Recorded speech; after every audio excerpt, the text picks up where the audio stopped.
Salam, selamat berjumpa kembali di channel TBKK Jupiter Tinambunan. Firman Tuhan pada hari ini yaitu khotbah minggu ini, minggu kedua Advent,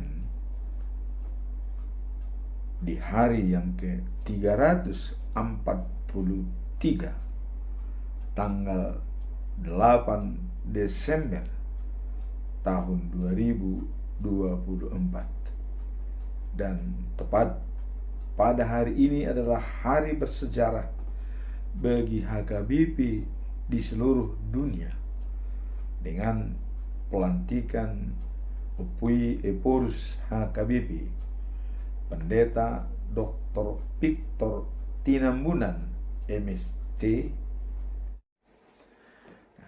Firman Tuhan atau khotbah pada minggu ini diambil dari buku Yesaya pasal 40 ayat 1 sampai dengan 5. Kata-kata harapan.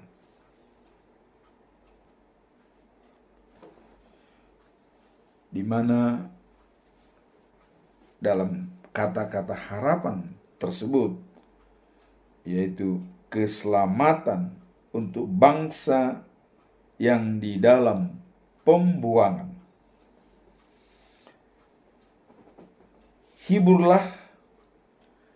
Hiburlah umatku, demikian firman Allahmu. Tenangkanlah hati Yerusalem dan serukanlah kepadanya bahwa perhambaannya sudah berakhir, bahwa keselamatannya telah diampuni, sebab ia telah menerima hukuman dari tangan Tuhan 2 kali lipat karena segala dosanya. Ada suara yang berseru-seru, persiapkanlah di padang gurun jalan untuk Tuhan. Luruskanlah di padang belantara jalan raya bagi Allah kita. Setiap lembah harus ditutup dan setiap gunung dan bukit diratakan. Tanah yang berbukit-bukit harus menjadi tanah yang rata, dan tanah yang berlekuk-lekuk menjadi dataran. Maka kemuliaan Tuhan akan dinyatakan, dan seluruh umat manusia akan melihatnya bersama-sama. Sungguh Tuhan sendiri telah mengatakannya. Demikianlah firman Tuhan pada khotbah minggu ini. Dan prakhotbah kita melihat dalam epistel, yaitu Yohanes pasal 1 ayat 19 sampai 28. Kesaksian Yohanes. Sebagaimana biasanya kita tetap mengambil pedoman kita pada bulan Desember yang telah ditetapkan dalam Almanak HKBP. Topik adalah kenakanlah perlengkapan senjata terang. Dijabarkan dalam Yohanes 1 ayat 9. Terang yang sesungguhnya yang menerangi setiap orang sedang datang ke dalam dunia. Terang yang menerangi sedang datang ke dunia. Pertanyaan bagi kita, siapakah orang yang sedang datang ke dalam dunia? Dan siapakah terang dunia itu? Allah berbicara dalam Yohanes 3 ayat 16. Karena Allah begitu mengasihi dunia, manusia di dunia ini, sehingga Ia memberikan anaknya yang tunggal, supaya setiap orang yang percaya kepadanya tidak binasa, melainkan beroleh hidup sejati dan kekal. Jadi Allah sendiri akan mengirim anaknya yang tunggal ke dunia ini, supaya barang siapa percaya kepadanya tidak binasa, beroleh hidup yang kekal. Apakah artian terang itu? Bisa dikatakan membawa orang dari kegelapan menjadi terang, atau tidak binasa? Nanti kita lihat selanjutnya, ungkapan selanjutnya, masalah siapa terang itu dan apa tugas daripada terang itu sendiri.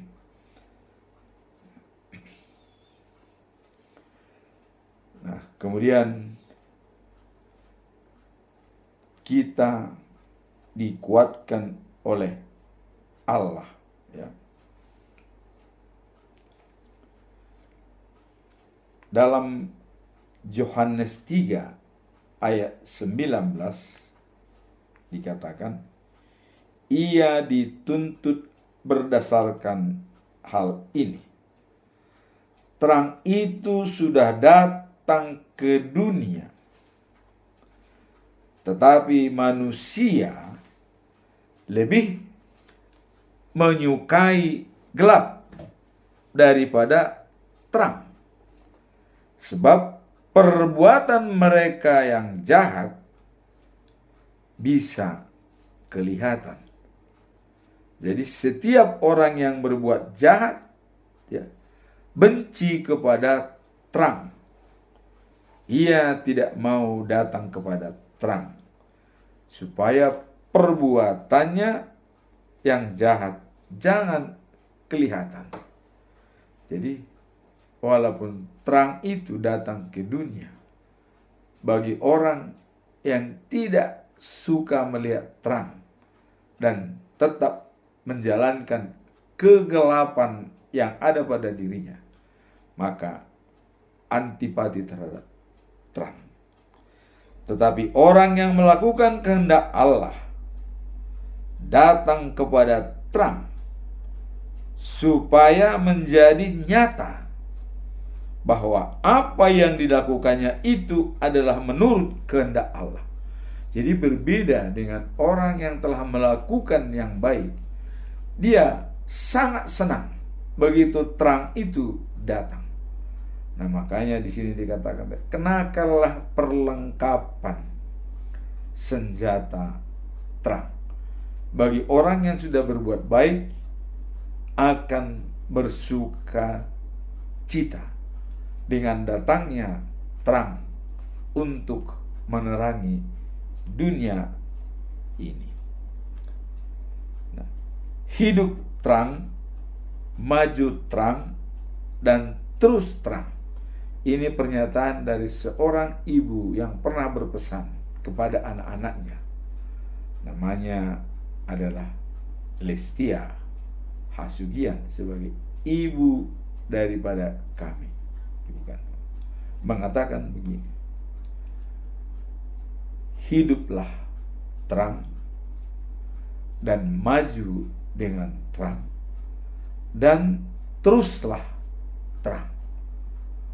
Artinya dalam bahasa Batak, mangolu di bagasak katiuron, jala mangula di bagasak katiuron, manang mardalan di bagasak katiuron, jala ikut totong tiur. Itu artinya hidup terang, maju terang, dan terus terang. Nah, sekarang kita mau melihat siapa terang dunia yang ditunggu-tunggu itu, yang bisa menyelamatkan orang yang berjalan dalam kegelapan.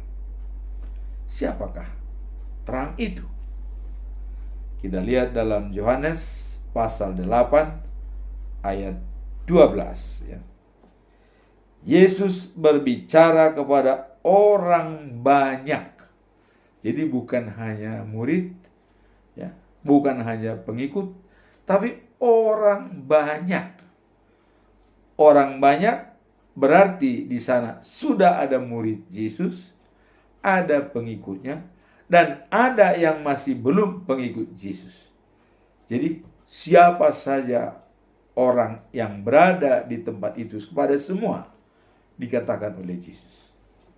Apa yang dikatakan dalam ayat 12?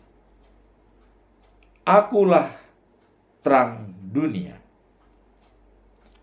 Orang yang mengikuti aku tak akan berjalan dalam kegelapan, tetapi mempunyai terang kehidupan. Paulus mengatakan, habis gelap terbitlah terang. Ya. Kemudian berbicara Yesus dengan Saulus. Kalau kita lihat, Saulus yang telah menerima terang, maka dikatakan habis gelap terbitlah terang. Pada waktu Saulus berada di Damsyik menuju Yerusalem, dia meminta surat dari imam, golongan imam ya, guru-guru, untuk berwenang membunuh atau menangkap semua pengikut-pengikut Yesus Kristus. Itu tugas yang dibawa oleh Saulus. Tapi di tengah jalan dia bertemu dengan Yesus, sehingga Yesus mengatakan kepada Saulus, Saulus, Saulus, apa sebabnya engkau menganiaya aku? Ini kata Yesus. Nah, pada saat itu Saulus jatuh ke tanah, lalu mendengar suara-suara yang berkata kepadanya, dan inilah suaranya. Dan dia dengan sinar yang terang dan suara terdengar dari sinar tersebut, dikatakan, Saulus, Saulus, apa sebabnya engkau menganiaya aku? Kata Yesus. Saulus kaget dan bertanya, siapakah engkau, Tuhan? Tanya Saulus. Yesus menjawab, akulah Yesus yang engkau aniaya. Nah, kemudian, tetapi sekarang, kata Yesus, bangunlah dan masuklah ke kota. di situ akan diberitahukan kepadamu apa yang harus kau lakukan. Ini kembali kepada iman percaya atau tidak. Tapi Saulus sudah dimasuki roh, dia percaya kata-kata itu, dia jalankan dengan tulus. Kemudian orang-orang yang ikut bersama-sama dengan Saulus untuk menangkap orang-orang Kristen yang ada di Yerusalem, ya, mereka dapat mendengar suara tapi tidak melihat orang yang berbicara, ya. Dan suara itu mereka dengar tapi mereka tidak melihat seorang pun, hanya Saulus yang melihat secara jelas. Lalu Saulus berdiri dan membuka matanya, tetapi matanya sudah tidak bisa lagi melihat dan sudah buta. Nah, kemudian pendek cerita, 3 hari kemudian, ya, datanglah Ananias, didoakan, baru matanya bisa terbuka. Dan akhirnya Paulus masuk ke jemaat dan berkhotbah dan menyampaikan firman Tuhan. Orang semua takut. Jangan-jangan ini mata-mata. Karena ini dulu menangkap orang yang pengikut Yesus. Kenapa dia berkhotbah, ya, menegakkan firman Tuhan? Nah, mereka belum tahu persis apa yang terjadi di tengah jalan di kota Damaskus. Nah, itulah Saulus mendapat terang dari Allah sehingga ia dapat menjadi pemberitakan firman Tuhan dengan adanya tugas yang diberikan oleh Yesus. Nah, kemudian Yesus setelah mengukuhkan Paulus menjadi pengikut Yesus dan sangat giat pemberitaan firman Tuhan. Nah, kemudian kita melihat tadi Yesus adalah terang dan dikatakan, akulah terang. Barang siapa percaya kepadaku tidak akan berjalan dalam kegelapan. Itulah senjata terang. Nah, kemudian, ya, Yesus mengatakan, ya, pada waktu Yesus bersama dengan Thomas, ya, dan juga murid-murid lain seperti Filipus, ya, di mana pada waktu itu Yesus berkata kepada mereka, ya, bahwa aku pergi ke rumah Bapa karena di sana banyak tempat tinggal. Nah, kemudian dikatakan, aku pergi ke sana untuk menyediakan tempat bagi kalian. Wah, ini makin murid-muridnya makin bingung mereka, ya. Aku tidak akan berkata begitu kepadamu. Sekarang itu tidak demikian. Sesudah aku pergi, kata Yesus, menyediakan tempat untuk kalian, aku akan kembali dan menjemput kalian, supaya di mana aku berada, di situ juga kalian berada. Nah, jadi ini Yesus menyampaikan kepada murid-muridnya Di mana aku berada, kalian pun di situ berada.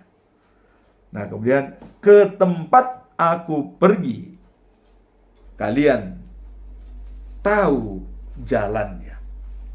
Jadi karena menganggap murid-murid Yesus selama ini sudah bersama dengan dia menganggap semua murid-muridnya tahu jalannya, kemana Yesus akan pergi dan apa tujuannya. Namun sebaliknya, lalu Thomas berkata kepada Yesus, "Tuhan, kami tidak tahu kemana Tuhan pergi. Bagaimana kami tahu jalannya?" Ini ditanyakan oleh Thomas. Yesus menjawab, "Akulah jalan untuk mengenal Allah dan mendapat hidup. Tidak seorang pun dapat datang kepada Bapa kalau tidak melalui aku." Ini implementasi terang Yesus sebagai jalan dan kebenaran dan hidup dikatakan oleh Yesus. Nah, sekiranya kalian mengenal aku, pasti kalian mengenal Dia dan sudah melihat Dia.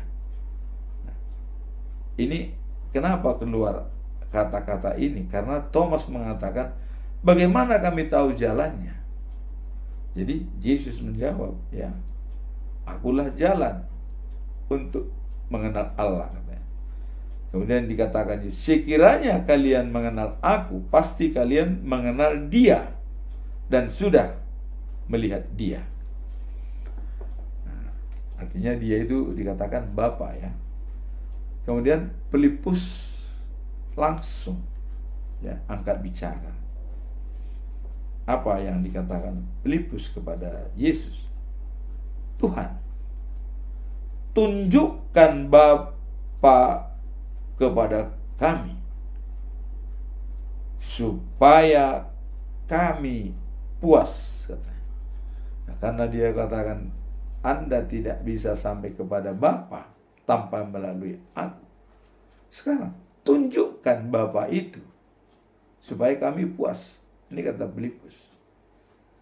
Akhirnya Yesus berbicara, "Filipus, Filipus," katanya, "sudah begitu lama aku bersama kalian dan juga mengenal aku. Filipus, orang yang sudah melihat aku sudah melihat Bapa." Inilah pernyataan dan penjelasan Yesus bahwa melihat Yesus sama dengan melihat Bapa. Berarti Yesus sama dengan Bapa. Ini menarik, ya, perhatian kita ini. Nah, kemudian Filipus, "Tidakkah engkau percaya," kata Yesus ini, ya, "bahwa aku bersatu dengan Bapa dan Bapa bersatu dengan aku? Apa yang kukatakan kepadamu, tidak kukatakan dari diriku sendiri. Bapa yang tetap bersatu dengan aku, Dialah yang mengerjakan semua itu." Jadi sudah jelas dinyatakan oleh Yesus, melihat Dia sama dengan melihat Bapa. Apa yang dikatakan Yesus tidak terlepas dari itu juga yang dikatakan oleh Bapa. Berarti apa yang disampaikan oleh Yesus di dunia ini itu adalah kata-kata Allah. Karena Yesus juga dikatakan sama dengan Bapa. Nah, kemudian Yesus mengatakan, "Percayalah bahwa aku bersatu dengan Bapa dan Bapa bersatu dengan aku." Jadi Yesus meyakinkan murid-muridnya supaya jangan ragu lagi, jangan bimbang. Aku bersatu dengan Bapa dan Bapa bersatu dengan aku. Nah, dikatakan, sungguh benar kataku ini. Orang percaya kepadaku akan melakukan apa yang sudah kulakukan. Malah ia akan melakukan yang lebih besar lagi, sebab aku pergi kepada Bapa. Jadi murid-murid yang sudah percaya kepada Yesus itu sudah percaya juga kepada Bapa. Bahkan dia bisa melakukan lebih besar dari yang diperbuat oleh Yesus selama 3,5 tahun ya, yang bisa bekerja setelah dia dibaptis, baru dia mulai menjalankan tugas. Sebelum dia dibaptis ya masih belum menjalankan tugas, baru tahap-tahap belajar pada guru-guru agama di Bait Suci ya, dia selalu hadir. Setelah dia dibaptis, dikuatkan, dan setelah dinobatkan oleh Tuhan Allah bahwa dialah anak yang dikasihi dan kepadanya Allah berkenan, mulai dia menyampaikan pesan-pesan moral kepada semua manusia di dunia. Nah, kemudian tadi juga kita lihat bahwa Yesus mengatakan, akulah jalan, kebenaran, dan hidup. Jadi Yesus adalah kebenaran firman. Kalau kita melihat dari Yohanes 1 ayat yang 1, pada mulanya adalah firman. Firman itu bersama-sama dengan Allah, dan firman itu adalah Allah. Kalau firman itu adalah Allah dan bersatu dengan Allah, maka Yesus adalah kebenaran firman. Karena dalam kitab-kitab Nabi Yesaya ya, mungkin jauh sebelum Yesus datang sudah dinubuatkan bahwa ada kedatangan juru selamat. Maka dikatakan dalam khotbah hari ini, siapkan jalan, ratakan, biar dia penyelamat itu datang dengan sempurna. Mempersiapkan jalan ya. Diratakan semua jalan. Artinya adanya kesiapan kita untuk menerima juru selamat yang akan datang itu. Nah, sekarang dia sudah datang. Maka dikatakan kebenaran firman adalah Yesus. Karena ya, pada mulanya adalah firman. Firman itu sama dengan Allah, dan firman itu adalah Allah. Nah, jadi jelas Yesus juga adalah berdasarkan firman. Ya, Allah berfirman bahwa ya, begitu besar kasihnya ke dunia, maka dia akan ya, mengirimkan anaknya yang tunggal. Itu firman Tuhan, firman Allah. Jadi Yesus itu adalah merupakan kebenaran daripada firman. Nah, kemudian Yohanes 14 ayat 9 sampai 10, kemudian melihat aku sama dengan melihat Bapa, percayalah kepadaku bahwa aku bersatu dengan Bapa dan Bapa bersatu dengan aku. Nah, ditegaskan ya, bahwa aku bersatu dengan Bapa. Maka dibilang, percayalah kepadaku, kata Yesus ya. Nah, kemudian dikatakan Yesus sebagai hidup. Jadi tadi dikatakan akulah jalan, kebenaran, dan hidup. Jadi jelas dikatakan ya, jalan, kebenaran, dan hidup. Nah, mengenai hidup di mana? Bahwa Yesus adalah sebagai hidup. Ya. Dalam Yohanes pasal 6 ayat 35 ya. hal ini Yesus waktu itu memberi makan 5.000 orang, ya, hanya dengan 5 roti dan 2 ikan. Yohanes 6 ayat 9, ya. Di sini ada anak laki-laki dengan 5 roti dan 2 ikan. Jadi Yesus bisa memberikan orang 5.000 orang makan hanya dengan 5 roti dan 2 ikan. Dan bahkan setelah makan, mereka bahkan mempunyai sisa-sisa 12 apa atau keranjang, ya. Kemudian waktu bangsa Israel, ya, makan manna di gunung, ya, di gunung Sinai, ya, melalui Musa. Tapi itu, kata Yesus, bukan usaha Musa, tetapi Allah sendiri yang memberikan dari surga. Nah, jadi Yesus mengatakan hidup. Nah, sedangkan dari surga dikirimkan makanan manna untuk menghidupkan bangsa Israel. Tapi di sini agak berbeda makna daripada Yesus mengatakan dia adalah hidup. Apa maksud daripada perikop ini kalau Yesus dikatakan adalah sebagai hidup? Nah, kita baca dalam Yohanes 6 ayat 35, ya. Akulah roti hidup,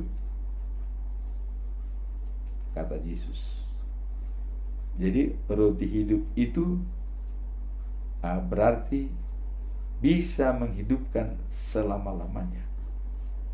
Dan dikatakan, barang siapa datang kepadaku tidak akan kelaparan. Kemudian, barang siapa percaya kepadaku tidak akan kehausan. Allah tadi mengatakan begitu besar kasih Allah kepada dunia ini, Ia mengirimkan anaknya yang tunggal. Barang siapa percaya kepadanya tidak binasa, melainkan beroleh hidup yang kekal. Jadi datang kepada Yesus, percaya kepada Yesus, hidup kekal selama-lamanya. Tidak akan haus selama-lamanya, tidak akan lapar selama-lamanya. Berarti Yesuslah jaminan hidup bagi kita. Nah, itulah gambaran daripada juru selamat yang kita tunggu, yang turun ke dunia itu adalah terang sejati. Sebagai kesimpulan kita, ya, di dalam pedoman dalam bulan Desember, bahwa kenakanlah perlengkapan senjata terang, dapat kita simpulkan bahwa Yesus, ya, adalah merupakan, ya, senjata terang melawan kegelapan. Jadi Yesus sebagai senjata terang untuk melawan kegelapan. Dan orang jahat tidak suka terang, tapi orang yang bekerja sungguh-sungguh mengikuti Tuhan bersuka cita dengan adanya kedatangan terang itu. Nah, kemudian yang kedua, Yesus sebagai jalan menuju surga. Ya. Tadi dikatakan, akulah jalan, kebenaran, dan hidup. Tanpa seorang pun bisa melihat Bapa kalau tidak melalui aku. Jadi ini jelas sekali. Yesus adalah sebagai jalan kita menuju surga. Kemudian yang ketiga, Yesus sebagai kebenaran firman Tuhan. Bahwa firman itu adalah Allah. Yesus dilantik oleh Allah setelah Yesus dibaptis oleh Yohanes Pembaptis. Nah, di mana Allah mengatakan waktu Yesus keluar dari air Yordan setelah dibaptis, langit terbuka dan turun Roh Allah seperti merpati yang hinggap kepada Yesus. Keluarlah kata-kata dari Tuhan Allah, inilah anak kesayanganku, kepadanya aku berkenan, dia menyenangkan hatiku. Jadi Allah sendiri sudah mengatakan bahwa Yesus adalah anak kesayangan. Nah, itulah kebenaran firman Allah kalau Yesus itu adalah Tuhan Allah. Inilah kebenaran firman yang tidak diragukan lagi. Yesus sama dengan Allah.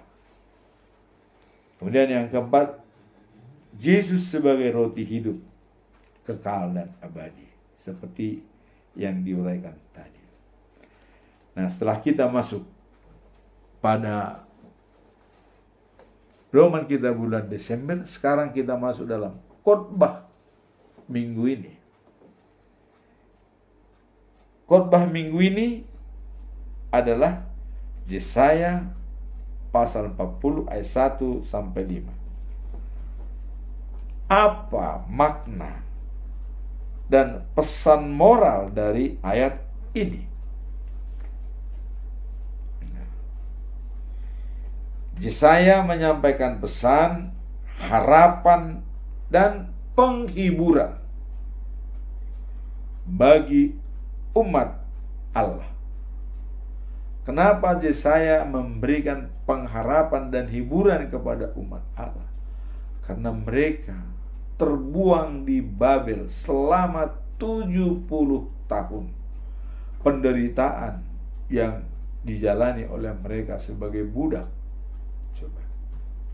Bahkan ada tokoh daripada Yehuda atau Israel yang tidak peka terhadap pesan Tuhan Allah melalui Nabi Yeremia. Siapakah itu? Zedekia.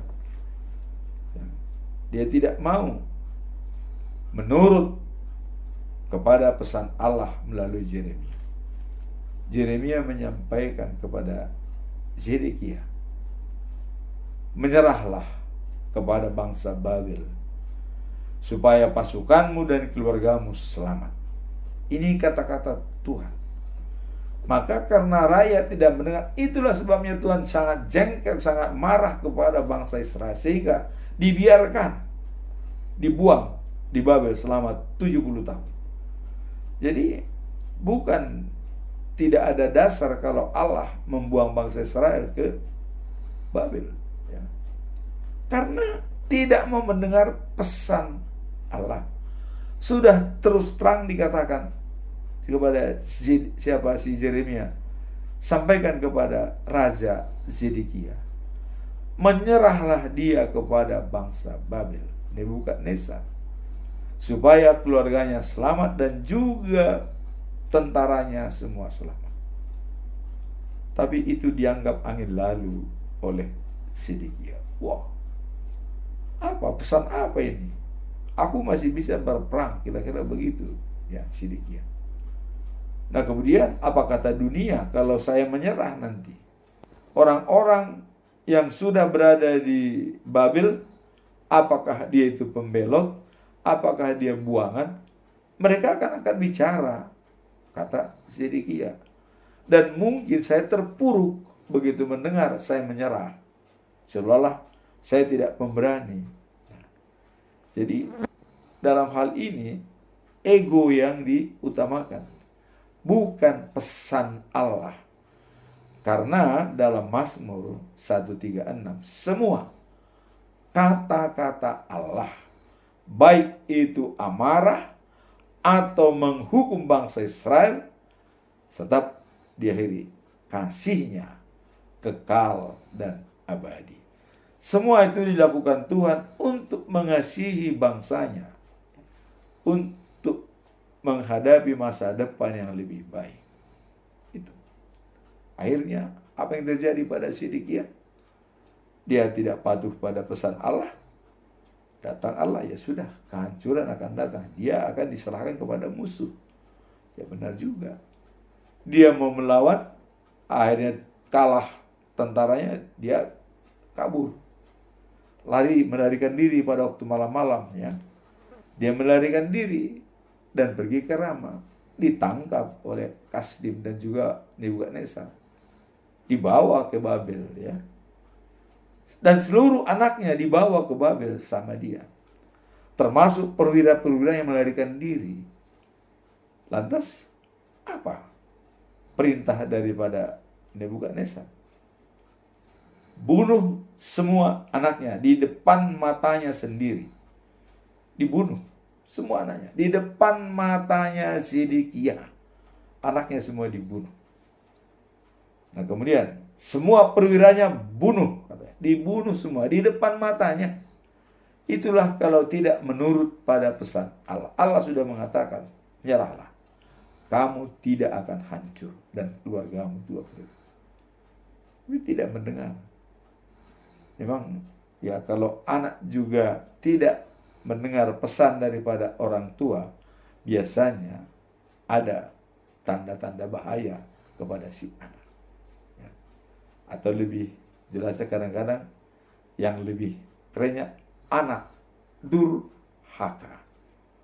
Nah, jadi apakah Zedekia pada waktu anak durhaka tidak mendengar pesan Allah sehingga dia anaknya semua mati, perwiranya mati, dan matanya dicongkel dua-duanya, coba dibutakan.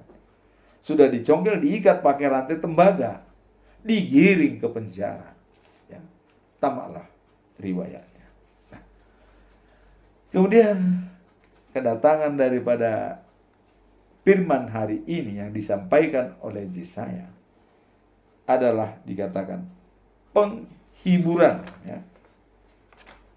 Jadi adanya penghiburan dan harapan, ya. Jadi dalam konteks ini Tuhan mengajak umatnya untuk berpegang pada janji-janjinya, mengingat bahwa ada masa depan yang lebih baik yang telah disediakan bagi mereka. Jadi peringatan ini yang diberikan oleh Yesaya kepada bangsa Israel, penderitaan di pembuangan itu dihibur mereka. Sudahlah, bertobatlah, karena hukuman itu sudah 2 kali lipat diberikan kepada bangsa Israel. Ya seperti contoh tadi Zedekia, ya. Nah, jadi sekarang ini jalan-jalan diratakan untuk kedatangan Tuhan. Nah, jadi ini dan di dalam prakhotbah Pemepstel bahwa Yohanes berseru-seru di padang gurun, ya, bertobat karena dia akan datang, katanya. Ya, Yesus, maksudnya Yesus Mesias. Nah, ini pun Yesaya mengatakan, siapkan hatimu, siapkan dirimu untuk menerima juru selamat yang akan datang, yang bisa menghibur dan memberikan penghiburan kepada kita, dan yang terutama adalah harapan.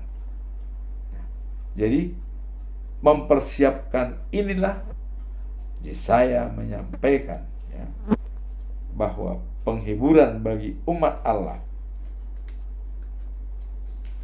Nah, kemudian ayat-ayat ini menggambarkan ya, bagaimana Allah ya menghibur dan mendamaikan hati umatnya, terutama ketika mereka ya mengalami kesulitan.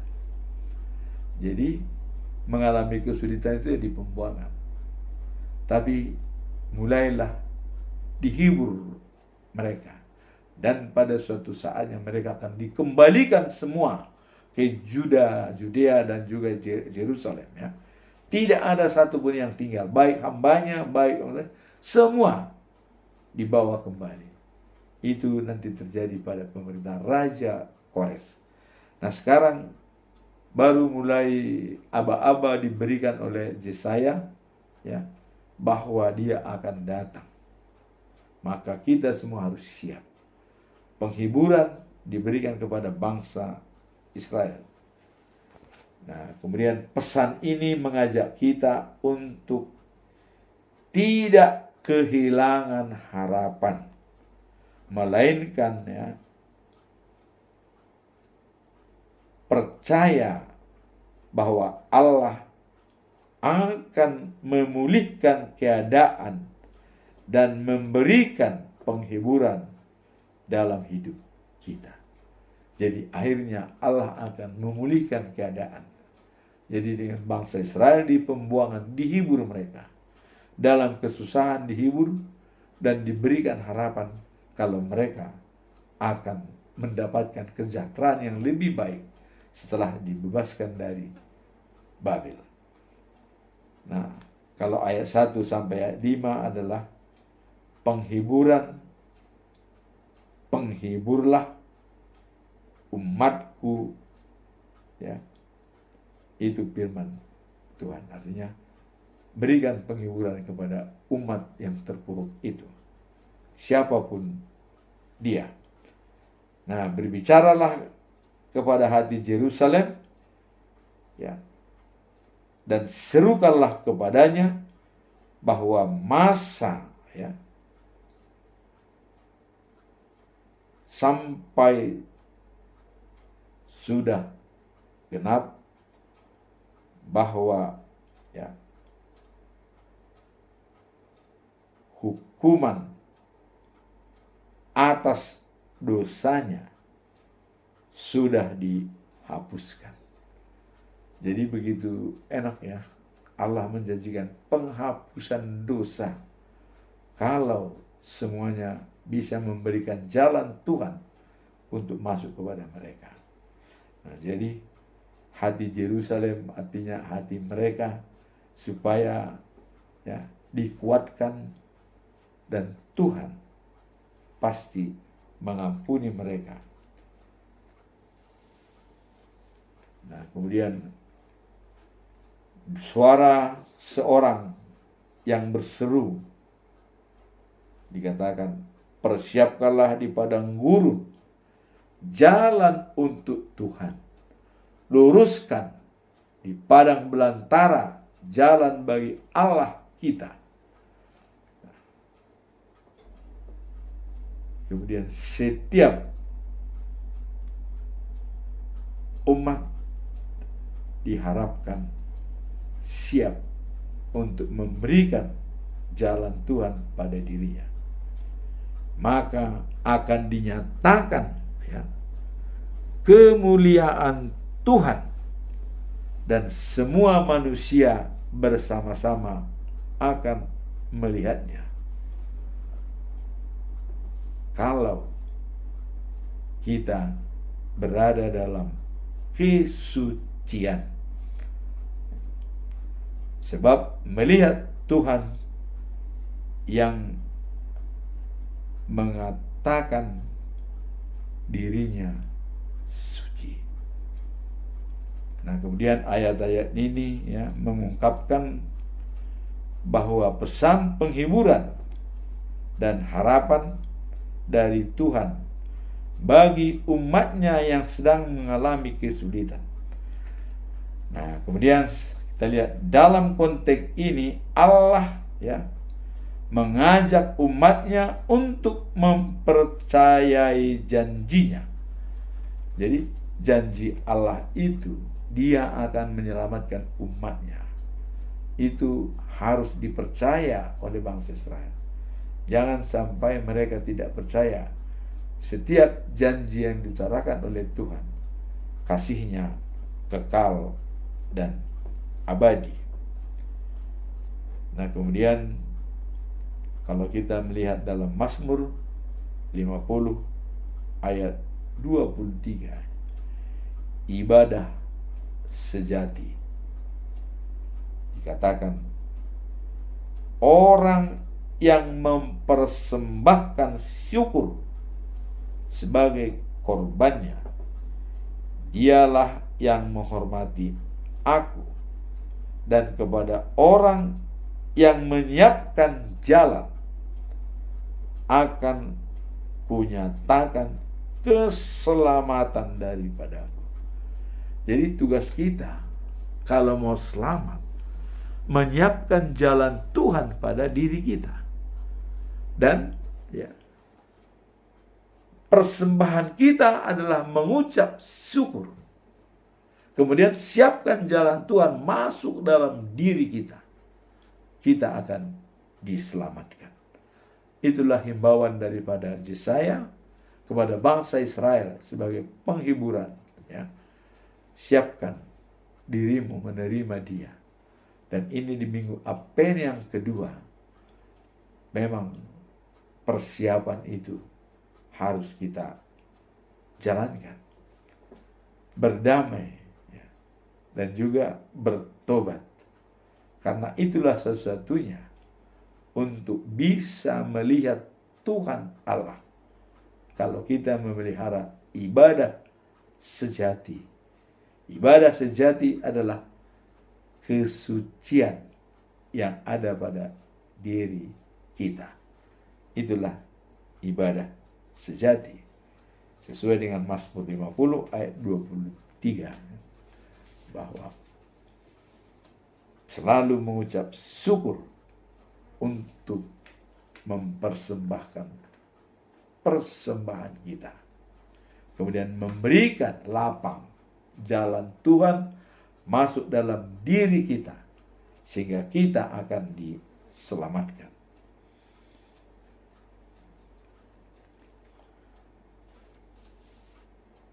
Kemudian dalam prakhotbah ya, kita melihat dalam Yohanes 1 ayat 19 sampai 28. Ini adalah kesaksian Yohanes. Apa makna daripada kesaksian Yohanes? Ya.